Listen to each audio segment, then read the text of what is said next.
Ben McKee, Patrick Brown, Go Vols 24/7 here at First Bank Stadium, no longer Vanderbilt Stadium on West End, where Tennessee beats Vanderbilt 36-23 and punches its ticket to the college football playoffs after a little adversity it had to battle through at the start of the football game. Yeah, Ben, it looked like Tennessee was going to do it the hard way, spotting Vanderbilt 14 points inside the first 5 minutes, giving up a kickoff return for a touchdown on the opening kickoff.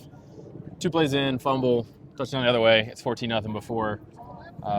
Maybe a lot of people had gotten in their seats. I don't know. The crowd was pretty good. So, but yeah, I mean, Josh Heupel talked about it extensively after the game, just this team's ability to just keep playing. I mean, I posted in our game thread, like a lot of game left. You just got to keep playing. Tennessee was able to flip the game around with touchdowns either side of halftime. The defense, I think 6 straight stops at one point after giving up really.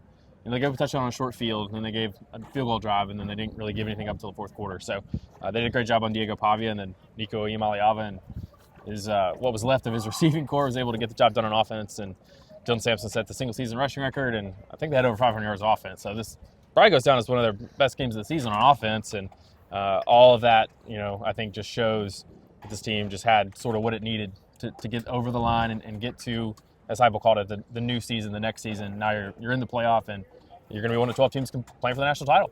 Yeah, absolutely. And I thought a big reason why Tennessee was able to get this football game turned around was because of the play along the line of scrimmage. In that first quarter, you did have the opening kickoff return for a touchdown, which I have not heard if Josh Turbeville's banged up or anything, but did not boom it through the end zone as far as we know at the moment.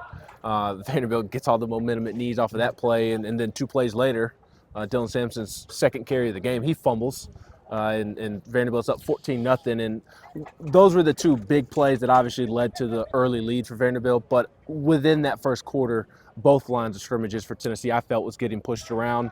The last 3 quarters, it was a completely different story. Yeah, I think Vanderbilt running back Cedric Alexander had 8 carries for 43 yards in the first quarter. He finished with 60, so he was not a factor after the first quarter. Diego Pavia had a couple of runs early, but I think only 104 passing yards. I'm not sure what he finished very rushing-wise. Yes, just not a lot down the field. Once they started winning up front and getting some pressure, and the coverage on the back end was good too a lot of times too. But to your point, the defensive line, once they started to play like they needed to, they got the job done. Offensive line, you had 2 plays in the first half where 3rd and 1, 4th and 1, you get stuffed down 17-7. Not great, but then from that point on, I mean, they rushed for 281 yards, didn't give up any sacks. You look at 3 really long drives in the second half. They go on the long drive to open the third quarter. That was like a 6-minute drive. They went on a long drive to kick the field goal down here behind us over my right shoulder. And then they ran the last, 5, almost 6 minutes of the clock out, just giving the ball to Dylan Sampson and leaning on the defensive line. So a lot of veterans on that group, and they responded and were able to get the job done and getting Tennessee, again, over the line and into the playoff. Yeah, and also offensively, what we need to talk about is Chris Brazzell and Mike Matthews stepping up. Dante Thornton Jr. had several big plays as well. Obviously, he had 2 touchdowns and the 2 early in the game. He was on his Randy Moss early. Yes. Also his Javonte Payton, his 3 catches and 2 of them being touchdowns. But Dante was terrific, but that's kind of been the case from him all season long. I thought, obviously, Mike Matthews and Chris Brazzell stepping up and having their best games of the year helped this offense do what it did today. Yeah, Brazzell kind of disappeared last week. He only played, 4 snaps on offense? 6. And, Heupel talked about some of the ups and downs he's been through, but they've felt like he's sort of on the brink of being what he's capable of being, and he played really well today, had some tough catches. Matthews is obviously a guy we've talked and asked a lot about, and Heupel, after the game, was really complimentary about how he's just sort of been building, had the injury in training camp and working his way back from that, and he kind of just felt like the last 2 or 3 games you could see this coming, and then he comes out and plays really well as a touchdown catch. Heupel talked about how well he played without the football, blocking, made it sound like he was open sometimes where Nico just maybe wasn't looking his direction. So, if you're going to go on a playoff run, you need depth. You need your guys to step up. They didn't have Peyton Lewis in the backfield. Deshaun Bishop comes back and gives them something after missing 3 games.